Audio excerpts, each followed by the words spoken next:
Good morning students. मैं शोभना अग्रवाल आज आपके लिए लेकर आई हूँ केमिस्ट्री का revision chapter some basic concept of chemistry. बच्चों, आपको पता है कि आपके अब नीट और जी के एग्ज़ाम नज़दीक हैं, तो आपको उनकी तैयारी के लिए रिवीजन करना है। तो आज हम रिवीजन करते हैं some basic concept of chemistry में। तो बच्चों, उसके लिए सबसे पहले हमें देखना पड़ेगा कि व्हाट इज़ केमिस्ट्री। केमिस्ट्री क्या है? ठीक है, chemistry is the science that deals molecules and their transformations. यानी केमिस्ट्री क्या है? केमिस्ट्री है मॉलिक्यूल्स का अध्ययन, study of molecules and their transformation. Transformation means कि आपने देखा है कि आपके नेचर में केवल 118 एलिमेंट्स अब तक पता है। You know that?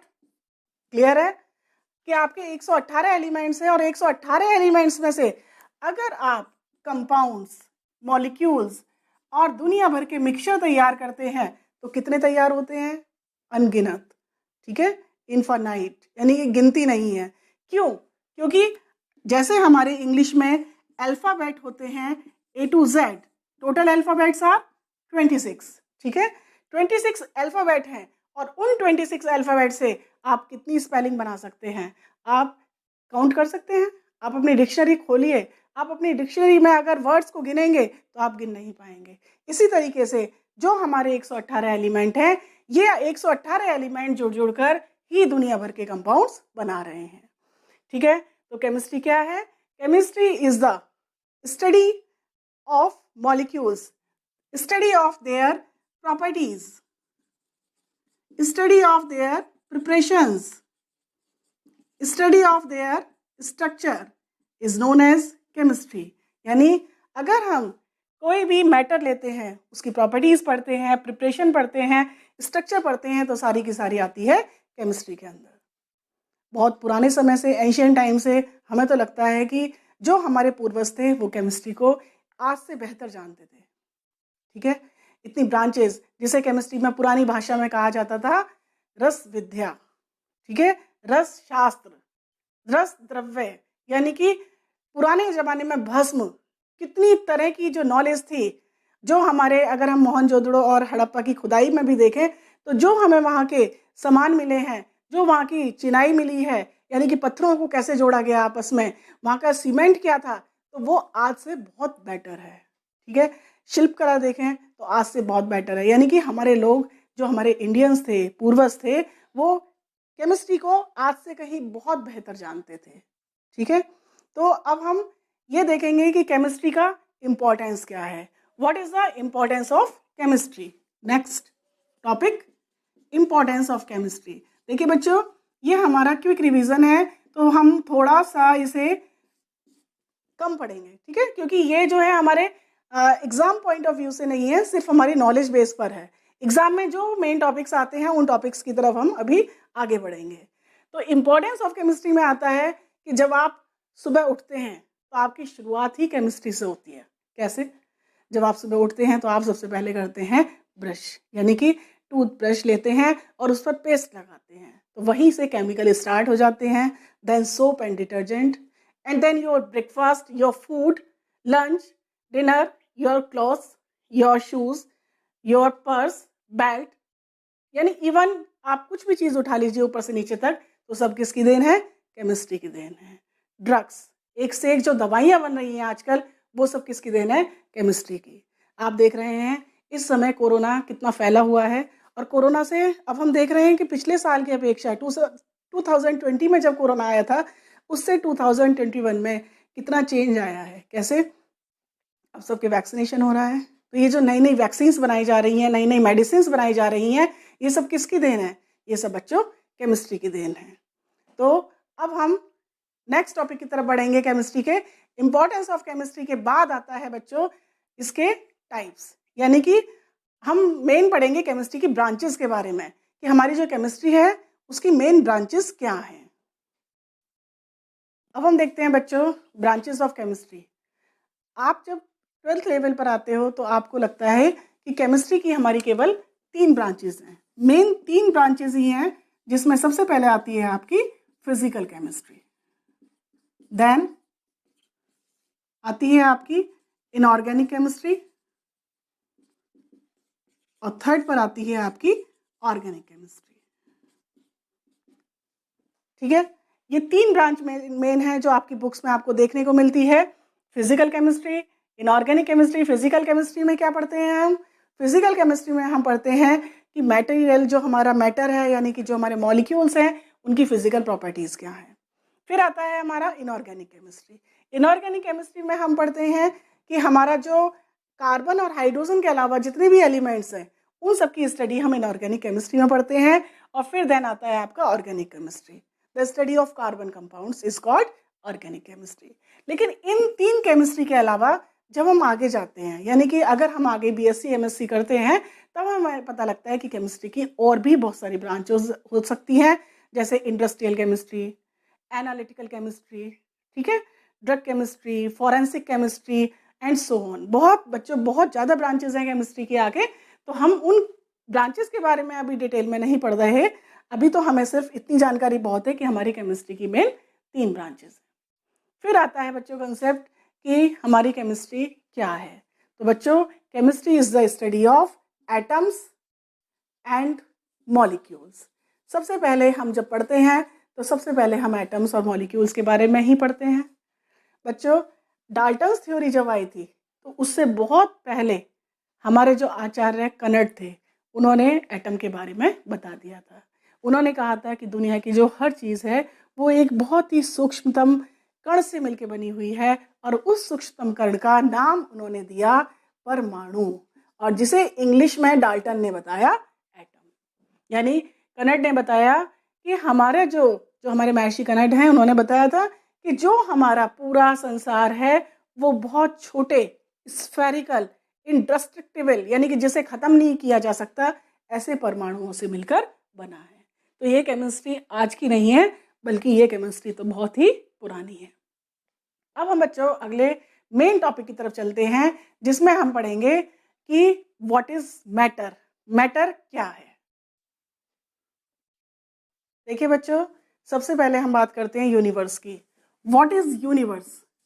यूनिवर्स क्या है? यूनिवर्स है बच्चों ब्रह्मांड। हिंदी में क्या कहते हैं? ब्रह्मांड। हमारा जो यूनिवर्स है ये 2 चीज़ों से मिलकर बना है। एक क्या है इसमें? सबसे पहले है मैटर, और दूसरा क्या है? एनर्जी। ब्रह्मांड, यूनिवर्स, सन, गैलेक्सी, मून, अर्थ, ऑल अदर प्लैनेट्स, सब कुछ किस में आते हैं? यूनिवर्स में। तो हमारा जो यूनिवर्स है वो 2 चीज़ों से मिलकर बना है। एक तो होता है उसमें मैटर, और दूसरा होता है उसमें एनर्जी। एनर्जी तो हम फिजिक्स में पढ़ लेते हैं, लेकिन मैटर हमें केमिस्ट्री में पढ़ना है। What is matter? सबसे पहले हमें बताएंगे कि मैटर किसे कहते हैं। आपको पता है, 9 से या और छोटी क्लासेस से हम पढ़ते आ रहे हैं what is matter. Anything which occupies space, has mass and can be felt by our sense organ is called matter। यानी कोई भी चीज़ जिसमें मास होता है, यानी वजन होता है, which occupies space, यानी जो जगह घेरती है, and can be felt by our sense organs, और जिसे हम अपने सेंस ऑर्गन से महसूस कर सकते हैं, उसे हम कहते हैं मैटर। ओके। अब आता है मैटर का क्लासिफिकेशन, यानी कि मैटर को हम कितने पार्ट्स में डिवाइड करेंगे।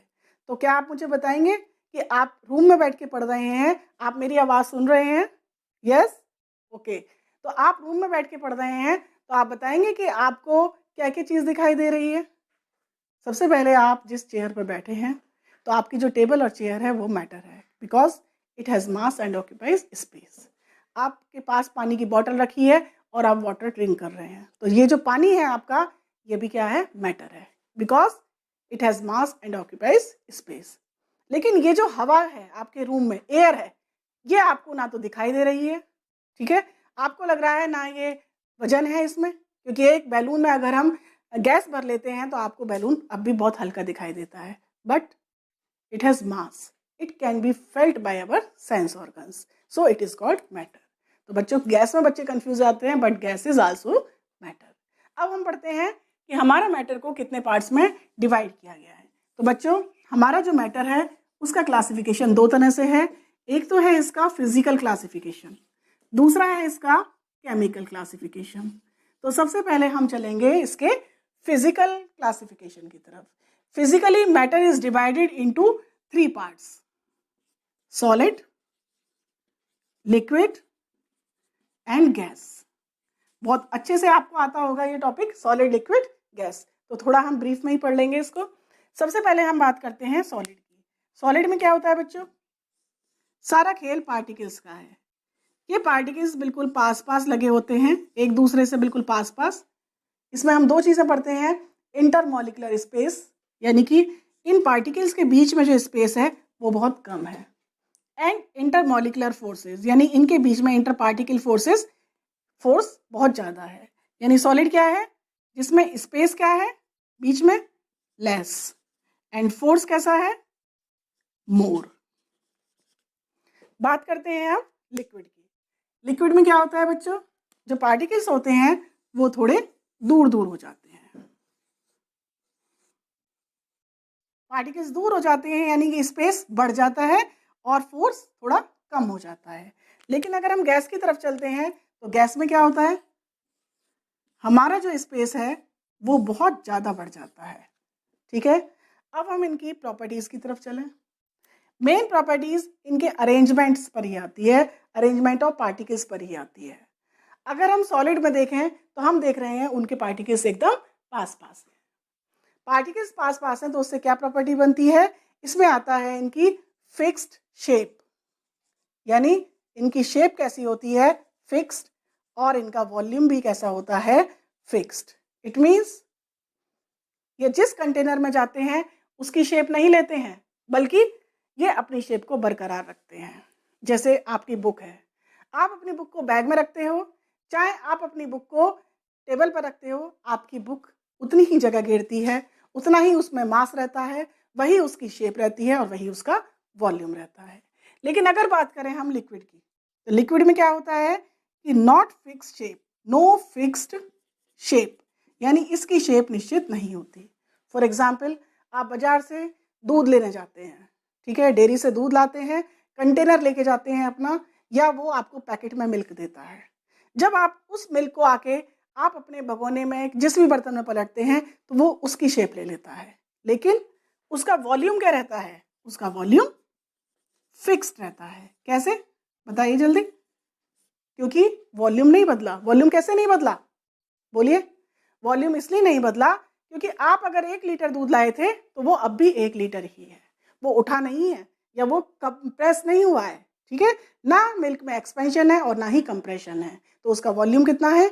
जितना हमने लिया था, यानी 1 लीटर है तो 1 लीटर ही रहेगा। बात आती है अब गैस की। गैस में क्या होता है बच्चों? गैस में जो पार्टिकल्स होते हैं वो बड़े दूर दूर होते हैं, जिसकी वजह से वो जिस कंटेनर में जाते हैं वो उसी की शेप ले लेते हैं। साथ ही गैस में क्या होता है कि आपका घर में LPG सिलेंडर है, उसमें 14 kg गैस आती है।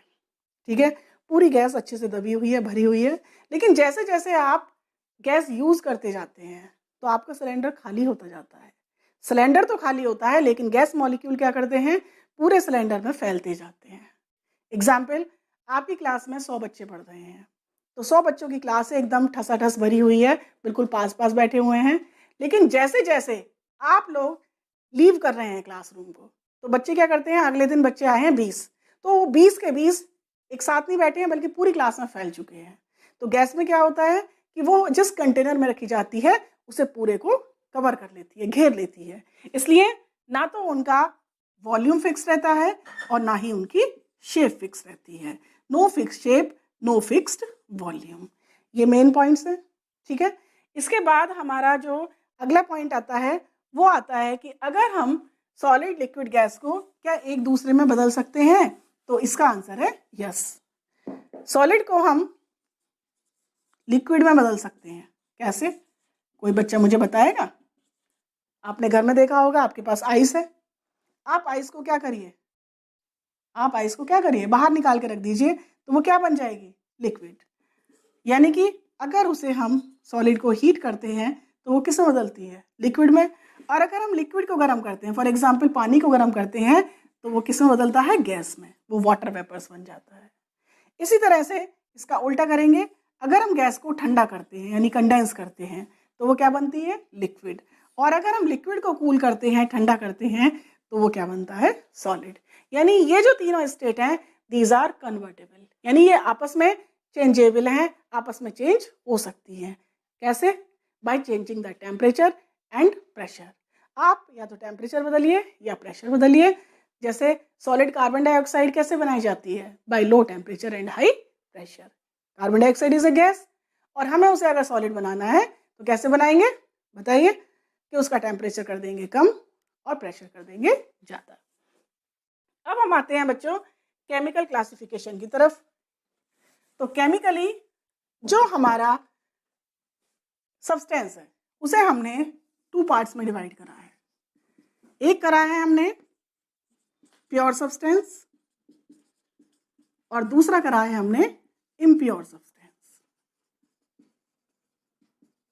इम्प्योर का एक और नाम है जिसे हम कहते हैं मिक्सचर। प्योर से आप क्या समझते हैं? प्योर तो आपने वर्ड सुना है, प्योर घी, प्योर मिल्क। प्योर माने शुद्ध, यानी शुद्ध वो होता है जिसमें एक ही तरह के पार्टिकल्स हों। ठीक है? The compound, the substance which is made up of only one kind of particles is known as pure substance. ठीक है? एंड इम्प्योर क्या है? इम्प्योर क्या है या मिक्सचर क्या है? Which has many substance, which has many substance in any ratio. ठीक है? जिसका फिक्स कंपोजिशन नहीं है, जबकि हमारा प्योर सब्सटेंस क्या है? जिसका फिक्स कंपोजिशन है। ठीक है? अब हम प्योर सब्सटेंस की तरफ देखें तो मैं आपसे क्वेश्चन करती हूँ कि जो आप पानी पी रहे हैं, ड्रिंकिंग वाटर, क्या वो प्योर है? यस। चलिए, तो जो डिस्टिल्ड वाटर है वो प्योर है या जो रेन वाटर है वो प्योर है? आपको एक ही जवाब आपके मुंह से आ रहा है कि मैडम प्योर क्या है? जो हम पानी पी रहे हैं बिल्कुल प्योर वाटर पी रहे हैं मैडम। हमारे यहाँ आरओ लगा है, हमारे यहाँ सबमर्सिबल लगा है, हम तो उसका एकदम हैंड पंप लगा है, हम एकदम प्योर वाटर पी रहे हैं, हम गंदा पानी नहीं पी रहे। लेकिन बच्चों, जो हम पानी पी रहे हैं वो प्योर नहीं है, तो क्या वो इम्प्योर है? तो अगर हम उसे डेली लैंग्वेज में बोलें तो हम उसे प्योर बोल देते हैं, but in the language of chemistry it is not pure. Why? क्योंकि जो हम पानी पी रहे हैं वो सिर्फ H2O नहीं है, बल्कि उसमें डिजॉल्व्ड सॉल्ट हैं, उसमें बहुत सारे सॉल्ट घुले हुए हैं जो पानी हम पी रहे हैं। ठीक है? जबकि डिस्टिल्ड वाटर जो हम यूज करेंगे वो क्या होगा? सिर्फ वाटर होगा। इसी तरह से दूसरा क्वेश्चन आता है मिल्क। क्या दूध प्योर है? हाँ प्योर है। हम तो डेयरी से लाते हैं, अपने सामने ही भैंस से दूध निकलवा कर लाते हैं, तो वो बिल्कुल मैडम प्योर मिल्क है। अच्छा, चलिए मान लिया आपका प्योर मिल्क है, लेकिन आपको पता है कि मिल्क में क्या क्या चीज़ें होती हैं? यस मैम, क्या क्या है बताइए। मैम मिल्क में पानी होता है और उसमें शुगर होती है और उसमें फैट होता है। ठीक है? प्रोटीन भी होता है, बहुत सारी चीज़ें। Milk is a complete food.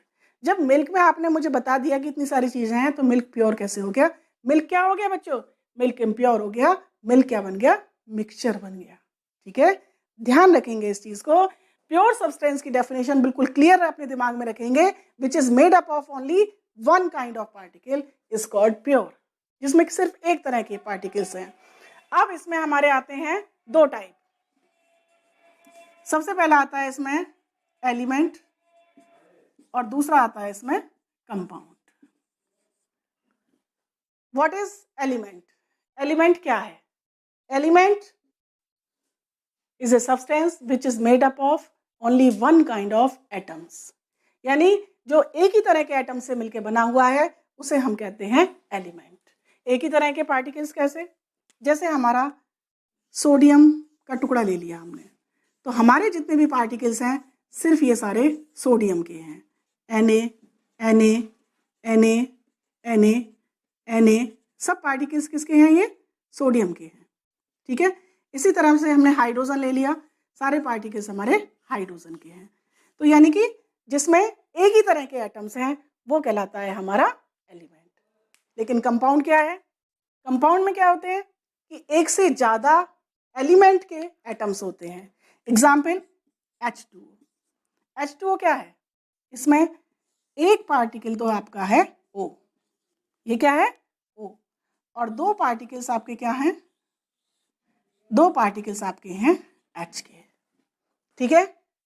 तो कंपाउंड क्या हुआ, जिसमें एक से ज़्यादा तरह के एलिमेंट आ गए और उनके एटम्स जुड़ रहे हैं, और उनके एटम्स बच्चों केमिकली जुड़ रहे हैं, फिजिकली नहीं जुड़े हुए। अगर हम हाइड्रोजन और ऑक्सीजन लेते हैं और एक कंटेनर में भर देते हैं तो ये मिक्सचर बन जाएगा, लेकिन हाइड्रोजन ऑक्सीजन लेते हैं और इनकी रिएक्शन करा के हम H2O बनाते हैं तो ये किस में बदल जाता है, कंपाउंड में, because it has fixed ratio of elements. यहाँ पर हर चीज़ फिक्स है। कैसे फिक्स है कि यहाँ पर H 2 हैं एटम और O 1 है, या फिर अगर मास में देखें तो ऑक्सीजन 2 पार्ट्स एंड हाइड्रोजन 16, यानी कि मास में देखें तो इनका मास का रेशियो क्या है, 1:8 रेशियो। तो आपको क्लियर हो गया होगा एलिमेंट और कंपाउंड क्या है। बच्चों ये आपका मेन कंपटीशन का क्वेश्चन बन जाता है कि आपको कोई भी चीज़ दे सकते हैं एग्जाम में और पूछ सकते हैं कि इनमें से बताइए कि कौन एलिमेंट है, कौन मिक्सचर है, कौन कंपाउंड है। ठीक है, तो आपको एलिमेंट और कंपाउंड बिल्कुल क्लियर समझ में आ गया। ठीक है, एक ही तरह के एटम्स होंगे तो एलिमेंट होगा और different type of atoms of element होंगे तो वो कंपाउंड होगा। ठीक है, अब हम चलते हैं इम्प्योर सब्सटेंस की तरफ। अब हम पढ़ेंगे इम्प्योर सब्सटेंसेस, यानी जिसे हम बोलते हैं मिक्सचर। तो बच्चों हमारा जो मिक्सचर है वो दो तरह का है, एक है होमोजीनस और दूसरा है हेट्रोजीनस। होमो का यहाँ मतलब है, होमो माने एक जैसा।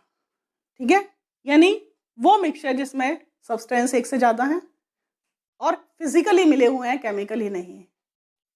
जैसे आपने एक कंटेनर लिया और उस कंटेनर में आपने 2 रंग की बॉल डाल दी, आपने रेड और ब्लैक बॉल डाल दी। तो रेड और ब्लैक बॉल डालने के बाद वो कैसा कंटेनर हो गया, वो मिक्सचर हो गया। लेकिन हमारा जो मिक्सचर है, अब हम इसको देख रहे हैं किस तरह से कि अगर आपको इस पूरे बक्से में, बॉक्स में आपको रेड और ब्लैक बॉल पता ही नहीं लग पा रही कौन सी रेड है और कौन सी ब्लैक है, ऐसा तो नहीं है, पता लग जाएगा। चलिए, लेकिन अगर आपको पता नहीं लग पा रही तब ये बन जाएगा होमोजीनियस मिक्सचर। एग्जाम्पल है आपका एयर। आप बैठे हैं, कमरे में बैठे हैं, चलिए हॉल में बैठे हैं, स्टडी रूम में बैठे हैं, आप कहीं भी पढ़ रहे हैं, कहीं भी बैठे हैं, कुछ भी कर रहे हैं, क्या आपके रूम में एयर है? यस, महसूस हो रही है ना, सांस ले पा रहे हैं, एयर है। तो अब बताइए उस एयर में कितनी गैसेस हैं? आप बताएंगे मैडम नाइट्रोजन, ऑक्सीजन, हाइड्रोजन, दुनिया भर की गैसेस हैं। लेकिन क्या आप उन अलग अलग गैसेस को देख पा रहे हैं? नहीं। आप उन गैसेस को लीजिए, माइक्रोस्कोप से देखिए, क्या देख पा रहे हैं अलग अलग? नहीं। तो ये कैसा मिक्सचर है?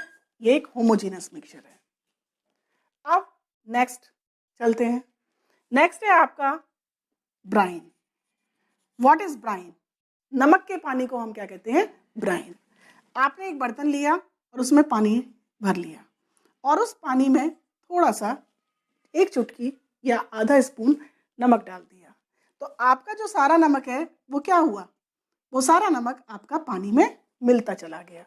ठीक है, वो सारा नमक आपका पानी में मिल गया और आपका एक मिक्सचर तैयार हो गया। अगर मैं बिना बताए आपको वो ग्लास, ट्रांसपेरेंट ग्लास है हमारे पास, कांच का ग्लास है, और हम रख दें उसे, तो आप बच्चों ये नहीं जज कर पाएंगे कि इसमें चीनी या नमक मिला हुआ है और आप उसे उठा के पी सकते हैं।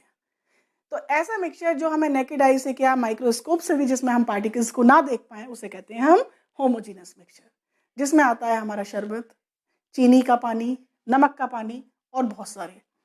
फिर आता है इसके बाद वर्ड हेट्रोजीनस। हेट्रो माने होता है डिफरेंट, होमो माने सेम। हेट्रोजीनस मिक्सचर किसे कहते हैं? वो मिक्सचर जिसमें कंपोनेंट्स जो होते हैं वो आसानी से अलग अलग दिख जाते हैं।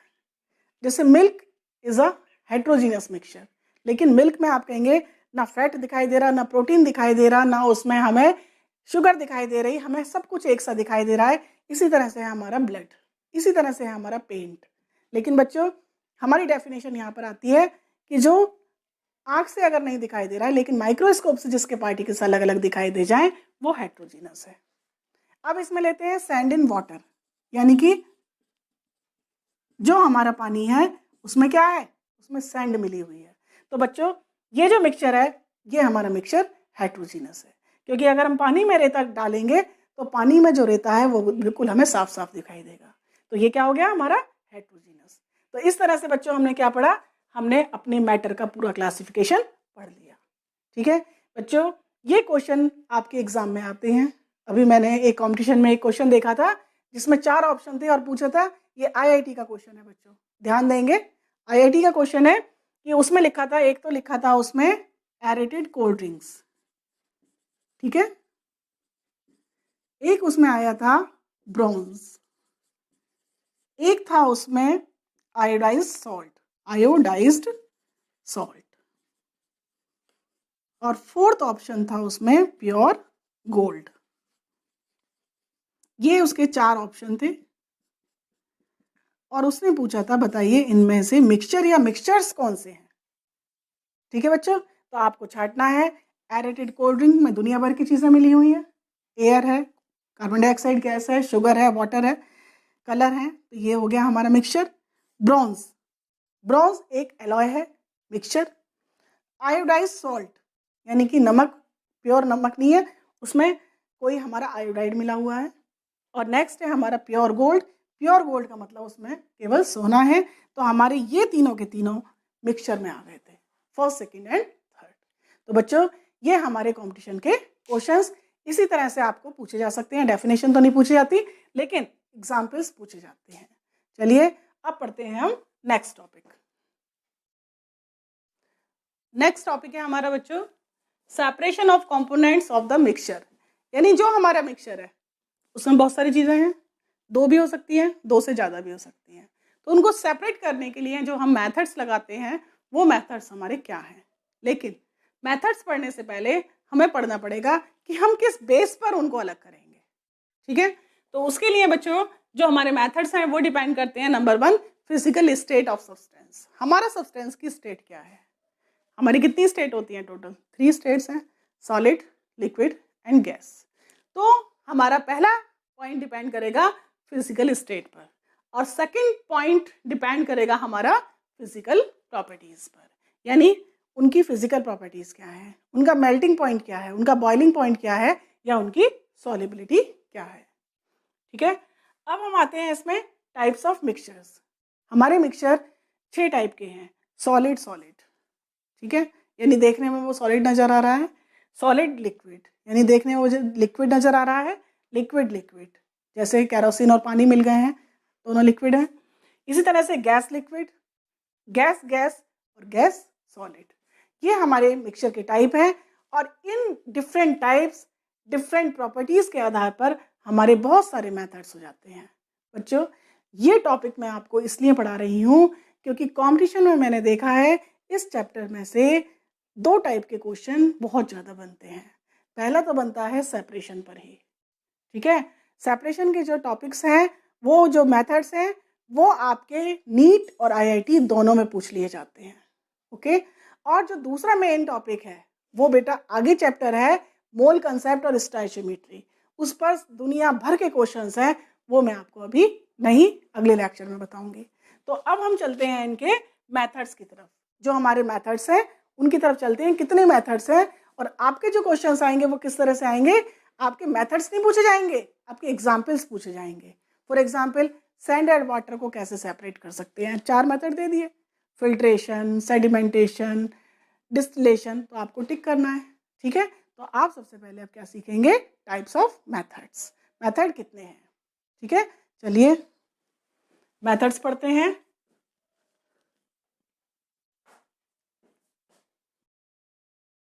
तो देखिए बच्चों, अब हमारा सबसे पहले मेथड है फिल्ट्रेशन। फिल्ट्रेशन क्या है, फिल्ट्रेशन मीन्स फिल्टर करना। फिल्टर में हम क्या लेते हैं, फिल्टर में हम लेते हैं सॉलिड होता है एक और दूसरा होता है हमारा लिक्विड।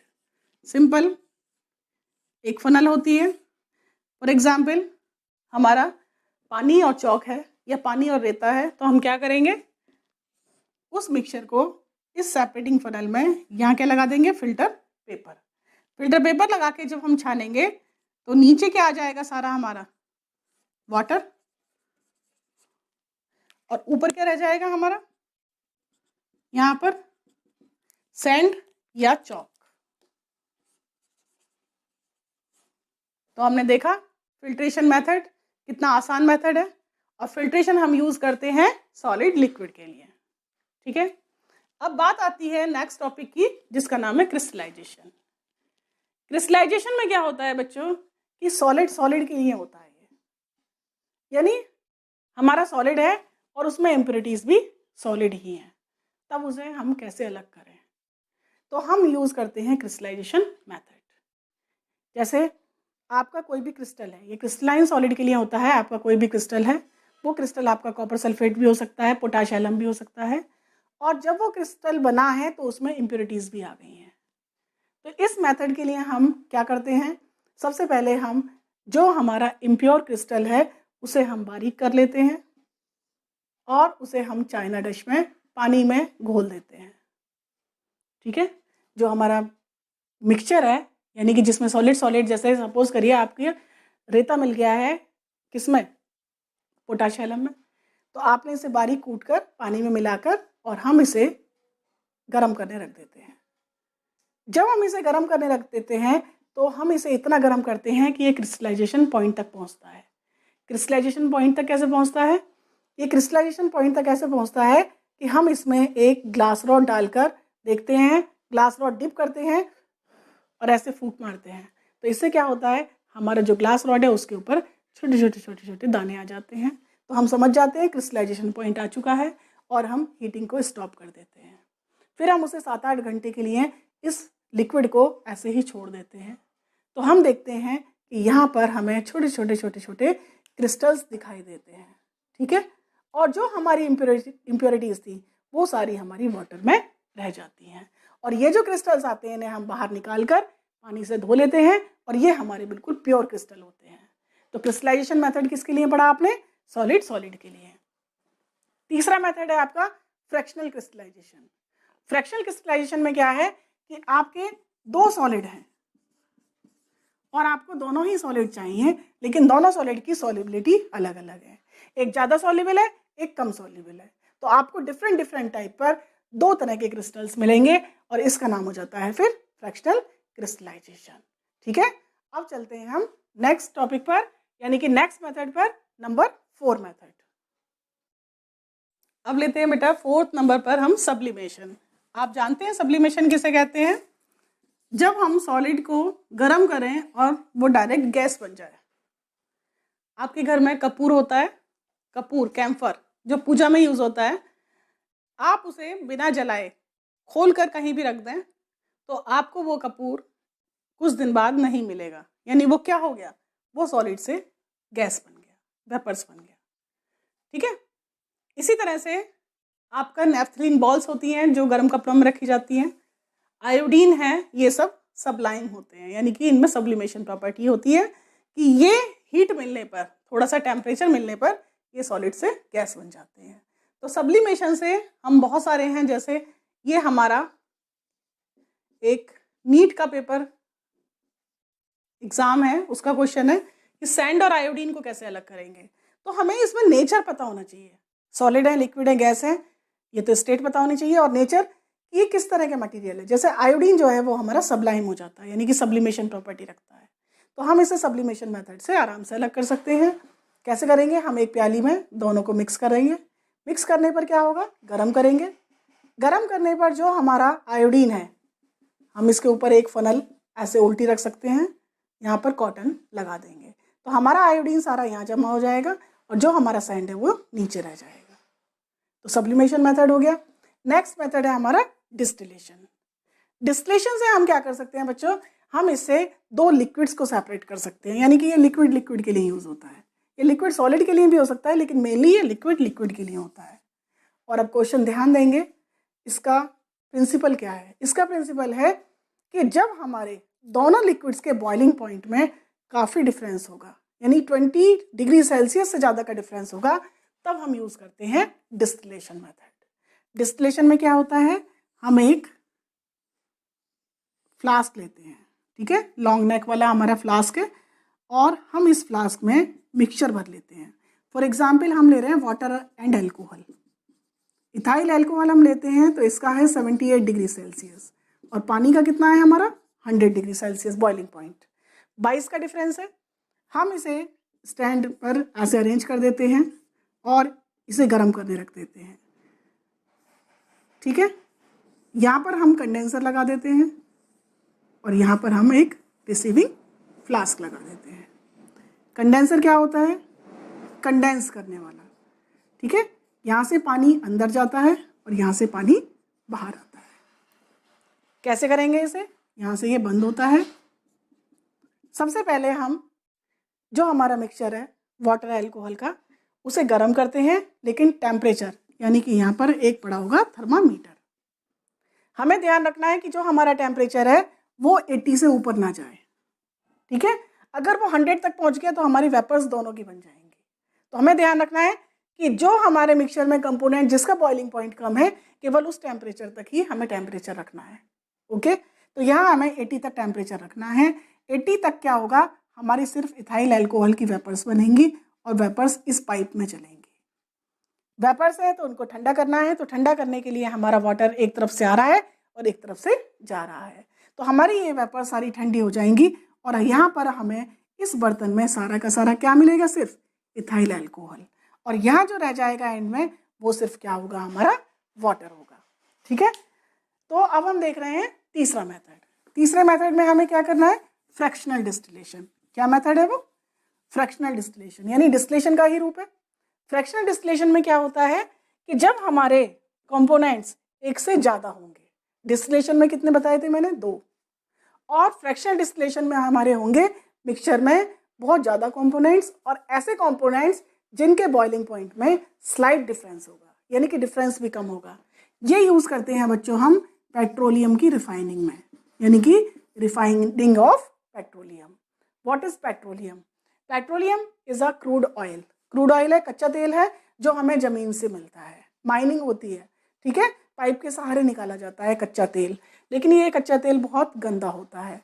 तो हम इसे सारे तेल को एक पाइप से निकाल देते हैं और एक फर्नेस होता है, उसमें से जब तेल निकलता है तो वो वेपर्स में बदल जाता है। वेपर्स में चलने के बाद ये बच्चों आगे जाकर यहाँ फ्रैक्शनेटिंग कॉलम होता है, ऐसे ऐसे ये कॉलम होता है, फ्रैक्शनेटिंग कॉलम होता है, इसमें बहुत सारे पार्टीशंस होते हैं। ये सारी वेपर्स एक साथ इस चैम्बर में पहुँचती हैं और जो वेपर जितनी जल्दी ठंडी होती है, यानी कि जिसका बॉइलिंग पॉइंट जितना ज़्यादा होता है, वो उतनी जल्दी ही नीचे कंडेंस हो जाती है और बाकी जो गैस ही रहना चाहते हैं वो कहाँ चले जाते हैं, सारे के सारे ऊपर चले जाते हैं। और इस तरह से हमें डिफरेंट पोर्शन में डिफरेंट प्रोडक्ट्स मिलते जाते हैं। जैसे डीजल भारी है तो डीजल नीचे मिलेगा, पेट्रोल हल्का है पेट्रोल ऊपर मिलेगा, उससे हल्का केरोसिन है तो वो ऊपर मिलेगा, और एलपीजी सबसे हल्का है तो हमें ऊपर एलपीजी मिलती है, नीचे वैक्स एस्फाल्ट ये सब मिलता है, ठीक है। तो हम देख रहे हैं कि हम बहुत सारे कंपोनेंट्स अलग करने के लिए कौन सा मेथड यूज़ करेंगे, फ्रैक्शनल डिस्टिलेशन, यानी कि हमारा जो क्रूड ऑयल था उसमें सारे लिक्विड्स पार्ट थे, गैस भी था, लेकिन वो हम एलपीजी को लिक्विड में ही बदल सकते हैं, तो उसके लिए हम यूज़ करते हैं फिर फ्रैक्शनल डिस्टिलेशन। अब चलते हैं हम 7th मेथड की तरफ, ठीक है। 7th मेथड है हमारा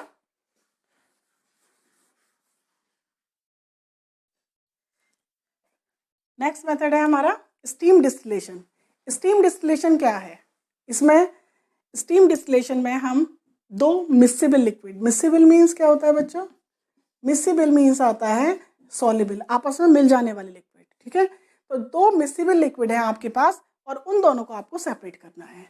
जैसे आपके पास एनिलीन को आप इससे सेपरेट कर सकते हो, एनिलीन और इथाइल एल्कोहल है, चलिए यही मेथड ले लेते हैं, एनिलीन और इथाइल एल्कोहल दोनों ही आपस में, दोनों ही ऑर्गेनिक कंपाउंड है, तो दोनों ही आपस में मिक्सेबल हैं, दोनों ही लिक्विड हैं। तो ये लिक्विड के लिए मेथड चल रहा है, दोनों ही मिक्सेबल हैं, तो कैसे अलग करें, तो इसका प्रिंसिपल ये होता है कि जो हम सेपरेट करने जा रहे हैं, नंबर 1 बात कि वो अपने बॉइलिंग पॉइंट पे डिकम्पोज ना हो जाए, तो उसके लिए हम उसे स्टीम से गर्म करेंगे, डायरेक्ट हीट नहीं करेंगे, बल्कि किससे गर्म करेंगे, स्टीम से गर्म करेंगे, स्टीम से अलग करेंगे। और जब वो स्टीम में आएगा तो इसमें 2 पार्ट में से एक पार्ट स्टीम में इनसॉल्युबल रहे और दूसरा सॉल्युबल रहे, तब जाके हम अलग करते हैं। इसमें क्या करते हैं हम, एक फ्लास्क में तो हम गर्म करते हैं पानी, ठीक है, उससे क्या बनती है हमारी स्टीम बनती है। ये स्टीम आती है हमारी दूसरे कंटेनर में। इस दूसरे कंटेनर में हमारा मिक्सचर भरा होता है। क्या भरा है बच्चों? मिक्सचर। ये मिक्सचर हमारा धीरे धीरे धीरे धीरे हल्का गर्म हो रहा है। स्टीम आती है, इस स्टीम से ये मिक्सचर उबलता है, ठीक है, और मिक्सचर उबलता है तो हमारी इसकी वेपर्स बनती हैं। अब हमारी कितनी वेपर्स बनी? हमारी दो तरह की वेपर्स बनी है, एक एनिलीन की है और दूसरी इथाइल अल्कोहल की वेपर्स हैं। और दोनों वेपर्स में से हम देखेंगे कि इथाइल अल्कोहल तो पानी में घुल जाएगा तो हमारी दो लेयर आ जाएंगी। दो लेयर कौन सी होंगी? एक वो जो हमारी पानी में नहीं घुली है यानी एनिलीन की, और जो दूसरी लेयर है वो हमारी पानी में घुल चुकी है, वो बन गई इथाइल अल्कोहल की। और इस तरह से हम दो पार्ट्स को अलग कर लेंगे, ठीक है। स्टीम डिस्टिलेशन का आपको प्रिंसिपल समझ में आ गया बिल्कुल अच्छे से। इससे क्या कंसेप्ट समझ में आया कि आपको स्टीम से अलग करना है, और स्टीम से ऐसे अलग करना है कि दो कंपोनेंट में से एक कंपोनेंट वाटर सॉल्युबल हो और दूसरा कंपोनेंट वाटर इनसॉल्युबल हो। अब आते हैं नंबर 8 मेथड की तरफ, जिसका नाम है distillation under reduced pressure. Under reduced pressure का क्या मतलब है? यानी आपको प्रेशर कम करना है। क्यों करना है प्रेशर कम? H2O2 ले लीजिए example, hydrogen peroxide. Hydrogen peroxide को गर्म करिए, इसके बॉइलिंग पॉइंट पर आके ये वेपर्स में बदलेगा। तो जब हम इसे गर्म करेंगे तो ये गर्म होकर वेपराइज नहीं होगा, बल्कि ये डिकम्पोज हो जाएगा, ये वाटर और ऑक्सीजन में टूट जाएगा। तो इससे बचने के लिए हमें क्या करना है? हमें ऐसे इसे गर्म करना है कि इसका बॉइलिंग पॉइंट जो है वो उससे कम हो जाए। और बॉइलिंग पॉइंट घटाने का हमारा तरीका होता है अंडर रिड्यूस्ड प्रेशर, यानी हम क्या कर लें? प्रेशर को घटा लें। तो हम क्या करते हैं? हाइड्रोजन पेरोक्साइड लेते हैं फ्लास्क में, यानी कि हाइड्रोजन पेरोक्साइड को आपको पानी से अलग करना है, किसी से भी अलग करना है, तो इसमें हम प्रेशर रिड्यूस करके इसे पहले ही उबाल देते हैं, जिसकी वजह से ये आराम से सेपरेट हो जाता है। तो ये बच्चों हमारा 8th मेथड था। अब हम देखते हैं हमारा 9th मेथड। बच्चों 9th मेथड है हमारा सॉल्वेंट एक्सट्रैक्शन। सॉल्वेंट एक्सट्रैक्शन में क्या है कि हम जैसे हमें आयोडीन वाटर में घुला हुआ है, ठीक है, और पानी से हमें आयोडीन को अलग करना है, तो हम इसमें एक ऐसा सॉल्वेंट यूज करेंगे, जैसे हम सपोज करो इसमें क्लोरोफॉर्म यूज कर रहे हैं, जिसमें जो हमारा सॉलिड, जैसे ये सॉलिड पहले किस सॉल्वेंट में घुला हुआ है, ध्यान से देखिए, ये हमारा सॉलिड वाटर में घुला हुआ है। अब हमें इसमें एक ऐसा अदर सॉल्वेंट यूज करना है जिसमें ये सॉलिड ज्यादा घुल जाए, यानी ये इसका साथ छोड़कर इसके अंदर चला जाए, ठीक है, यानी ये चीज इसमें क्या हो? आपस में सॉल्युबल हो, लेकिन ये दोनों चीज आपस में कैसी हो? इनसॉल्युबल हो, ठीक है। तो पानी और क्लोरोफॉर्म, यानी कि आयोडीन किसके साथ चला जाएगा? आयोडीन चला जाएगा क्लोरोफॉर्म के साथ और पानी को छोड़ देगा, और पानी क्लोरोफॉर्म के साथ जुड़ता नहीं है, तो इसलिए हमें एक नया तैयार हो जाएगा और आयोडीन अलग हो जाएगा। नेक्स्ट है हमारा 10th mechanical separation. Mechanical separation में हम लेते हैं बच्चों सेपरेटिंग फनल। सेपरेटिंग फनल क्या होती है? सेपरेटिंग फनल इस तरह का एक ऐसे करके होता है, इसे हम जैसे हमने ऑयल और वाटर लिया, दोनों मिक्सचर है, तो बहुत तेज शेक करते हैं। शेक करने से क्या होता है? दो लेयर बन जाती हैं, भारी चीज़ नीचे और हल्की चीज़ ऊपर। जैसे ऑयल हल्का है तो ऑयल ऊपर रहेगा और वाटर नीचे आ जाएगा। फिर हम इस टैप को खोलेंगे और सारा पानी इकट्ठा कर लेंगे ड्रॉप बाय ड्रॉप, ठीक है, और उसके बाद ऑयल। तो हमारा ये मेथड कहलाता है मैकेनिकल सेपरेशन। इसके अलावा एक मेथड आता है ग्रेविटी सेपरेशन। ये क्वेश्चन भी है बच्चों आपका। ग्रेविटी सेपरेशन में हम क्या करते हैं? ग्रेविटी से अलग करते हैं, यानी हल्का और भारी, ठीक है। एक आता है हमारा इसमें, नेक्स्ट टॉपिक है हमारा ग्रेविटी सेपरेशन, और ग्रेविटी सेपरेशन के बाद आता है हमारा मैग्नेटिक सेपरेशन, ठीक है। मैग्नेटिक सेपरेशन में क्या करते हैं? हम मैग्नेट लगा देते हैं, यानी कि अगर हमारी इम्प्योरिटीज नॉन मैग्नेटिक हैं, जैसे लोहा है, लोहा में कचरा पड़ा हुआ है, तो लोहे में हम मैग्नेट दिखाएंगे तो सारा लोहा हमारा अलग हो जाएगा, कचरा अलग हो जाएगा। मैग्नेटिक सेपरेशन के बाद एक आता है हमारा ग्राहम्स लॉ ऑफ डिफ्यूजन। क्या है? Graham's law of diffusion. इस मेथड से हम गैसेस को अलग कर सकते हैं, यानी वो गैसेस जिनकी डेंसिटी में डिफरेंस है। ये बच्चों, ये जो क्वेश्चन मैं बता रही हूँ ये भी नीट में पूछा गया है। गैस, दो गैस हैं, ऐसे क्वेश्चन आया कि डिफरेंट डेंसिटीज़ हैं गैसेस की, उसे आप कौन से मेथड से सेपरेट करोगे, तो इसमें ग्राम्स लॉ लगेगा, ठीक है।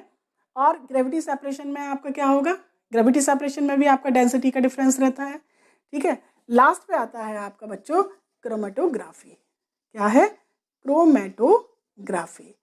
क्रोमा मीन्स होता है बच्चों कलर, और ग्राफी मीन्स होता है राइटिंग, यानी कि जब हमें सेपरेट करना होगा तो यहाँ पे एक कलर्स हेल्प करते हैं। यहाँ पर क्या होता है बच्चों कि मिक्सचर पे एक से बहुत ज़्यादा चीज़ें हो जाती हैं, उसके लिए हम एड्सॉर्बेंट यूज़ करते हैं, यानी कि हम सारे मिक्सचर को एक सूटेबल सॉल्वेंट में घोलकर उस एड्सॉर्बेंट से निकालते हैं। तो एड्सॉर्बेंट अलग अलग जगह पर उनको, यानी कि जो जितनी जल्दी एड्सॉर्ब होगा उसकी पहली लाइन बनेगी। जैसे ये हमारा एड्सॉर्बेंट है, एक ग्लास प्लेट है और इस पर हमने सिलिका जेल की एक लेयर बना दी और हमने इस पर अपना जो मिक्सचर है उसे किसी सूटेबल सॉल्वेंट में घोल कर डाला, तो क्या होगा कि जिसको ये प्यार करता होगा उसको सबसे जल्दी पकड़ लेगा, फिर उसके अगली layer, second number, third number, और जिसको प्यार नहीं करता वो धीरे धीरे नीचे जाती रहेगी। तो इस तरह से हमें जो कंपोनेंट्स हैं वो अलग अलग जगह पे मिल जाएंगे और उस अलग अलग जगह से हम बाद में उनको फिर एक सॉल्वेंट में घोलकर निकाल लेंगे।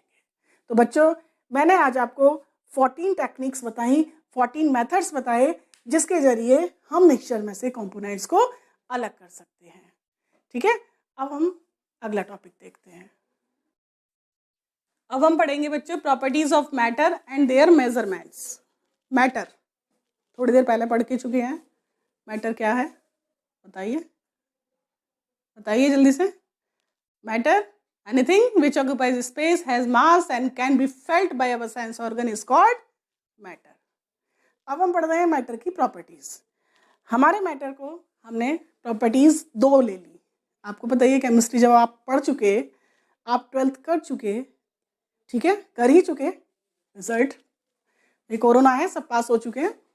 तो जब हमारी प्रॉपर्टीज़ देख रहे हैं तो हमारी प्रॉपर्टीज़ दो तरह की होती हैं। कोई भी कंपाउंड, चाहे आप इनऑर्गेनिक केमिस्ट्री लीजिए चाहे आप ऑर्गेनिक केमिस्ट्री लीजिए, आप दो तरह की प्रॉपर्टी पढ़ते हैं, number 1 physical properties and number 2 chemical properties. Physical properties में आप क्या पढ़ते हैं, सबसे पहले आप लिखते हैं it is colourless. Hydrogen chapter पढ़ाया था मैंने, हाइड्रोजन गैस। वाटर पढ़ाया था, वाटर कैसा है, कलरलेस है।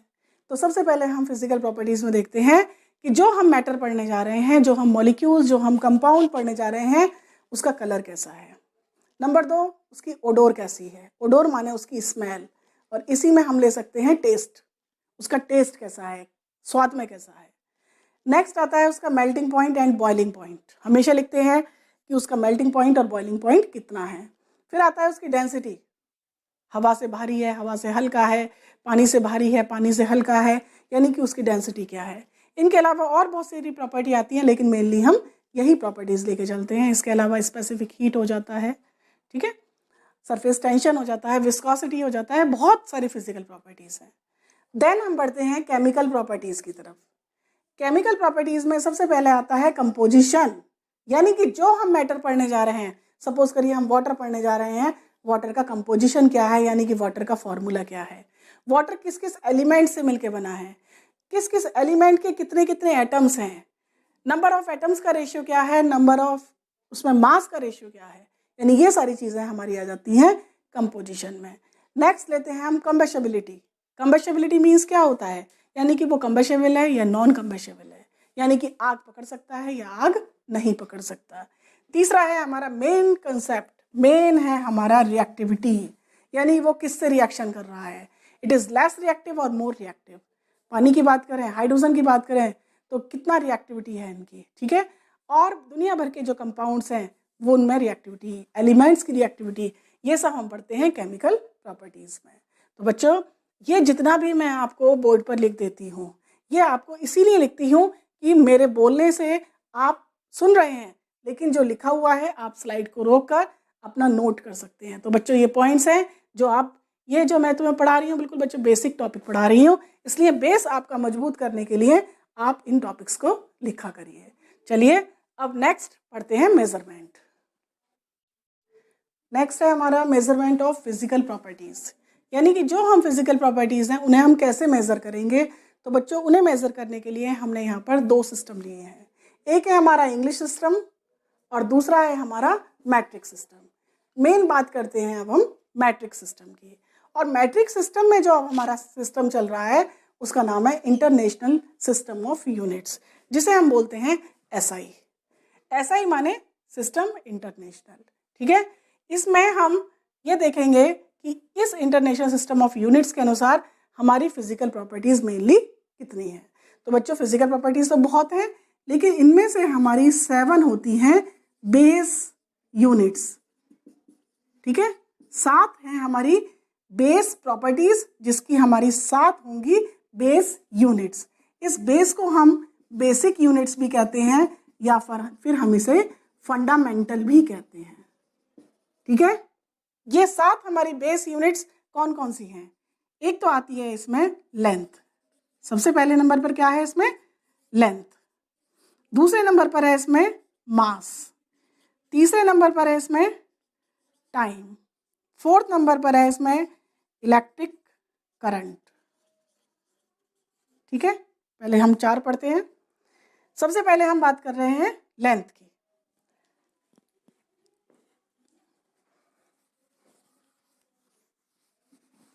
सेवन लिख लेते हैं, चलिए हम। तो फोर्थ इलेक्ट्रिक करंट हो गई, फिफ्थ होती है हमारी टेम्परेचर, सिक्स्थ है हमारी ल्यूमिनस इंटेंसिटी, सेवेंथ है हमारी अमाउंट ऑफ सब्सटेंस। तो हमने देखा ये कहलाती है हमारी बेस प्रॉपर्टीज या बेस क्वांटिटीज। ये बेस क्वांटिटीज हैं। इसका सिंबल है एल, एम मास का सिंबल एम, टाइम का सिंबल टी, करंट का सिंबल आई और टेम्परेचर का सिंबल टी, ल्यूमिनस इंटेंसिटी का सिंबल है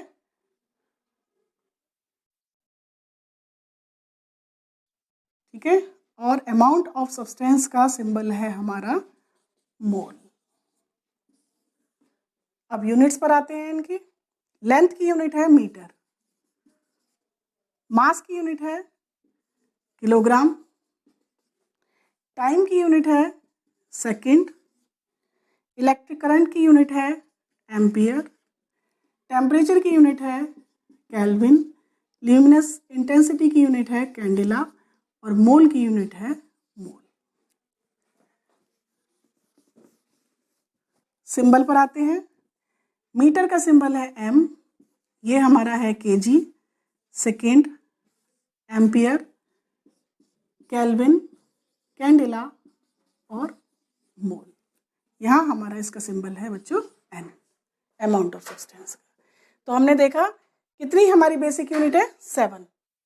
ये हमारी बेस क्वांटिटीज है, ये सिंबल हो गया, और ये हमारी होती है बेस यूनिट्स। तो बच्चों ये वाली जो पूरी लाइन है आपको याद करनी है, ये हमारी 7 बेस यूनिट्स है। और इन्हीं 7 बेस यूनिट्स से मिलकर बनती हैं बच्चों डिराइव्ड यूनिट्स। बस अब हम डिराइव्ड यूनिट्स पढ़ेंगे और उसके बाद हमारा आज का लेक्चर कंप्लीट हो जाएगा। तो बच्चों डिराइव्ड यूनिट कौन सी होती है? What do mean by derived word? Derived means जो किसी से मिलके बना है। तो derived units are those units which are derived from fundamental और बेस यूनिट्स। फॉर एग्जाम्पल आप एरिया ले लीजिए, सबसे सिंपल। What is area? L into B, length into breadth. Length किस में नापी जाती है? मीटर में। और ब्रेथ किस में नापी जाती है? मीटर में। तो क्या यूनिट हो गई एरिया की? Metre square. तो मीटर स्क्वायर जो है बच्चों वो आपकी बन गई डिराइव्ड यूनिट। ध्यान देंगे इसको, एग्जाम में आपको छांटने को आ सकती है। 4 यूनिट लिख दी, metre, metre cube, metre square, metre per second. बताइए इनमें से फंडामेंटल यूनिट कौन सी है या बेस यूनिट कौन सी है? तो आपका आंसर क्या होगा? Metre. Volume is equal to होता है L into b into h, यानी metre into metre into metre. तो क्या बन गया बच्चों? ये मीटर क्यूब। तो मीटर क्यूब आपकी डिराइव्ड यूनिट है। इसी तरह से density is equal to mass upon volume. What is the unit of mass? kg. और वॉल्यूम मीटर क्यूब. तो क्या बन गई? kg पर मीटर क्यूब और kg मीटर इनवर्स क्यूब. इसी तरह से speed is equal to distance upon time, यानी मीटर पर सेकेंड. इसे कैसे लिखेंगे? Metre per second. तो बच्चों ये कुछ डिराइव्ड यूनिट्स हैं. इतनी सी ही डिराइव्ड यूनिट या डिराइव्ड क्वांटिटीज़ नहीं है. फोर्स, प्रेशर, आप कुछ भी निकाल सकते हैं, ठीक है, चार्ज, ये सब बहुत सारी दुनिया भर की. फिजिक्स में तो पता नहीं हम कितनी पढ़ेंगे और केमिस्ट्री में भी आगे डिराइव्ड क्वांटिटीज़ और डिराइव्ड यूनिट्स. तो बच्चों आज का टॉपिक हमारा यही है जो हमने बेसिक कंसेप्ट में पढ़ा. अब हम इसके बाद नेक्स्ट टॉपिक लेकर आगे आपके पास मिलेंगे. ठीक है बच्चों, तो आप सेफ रहिए और मेरी वीडियो को लाइक करिए, शेयर करिए, सब्सक्राइब करिए. ओके बच्चों, थैंक यू.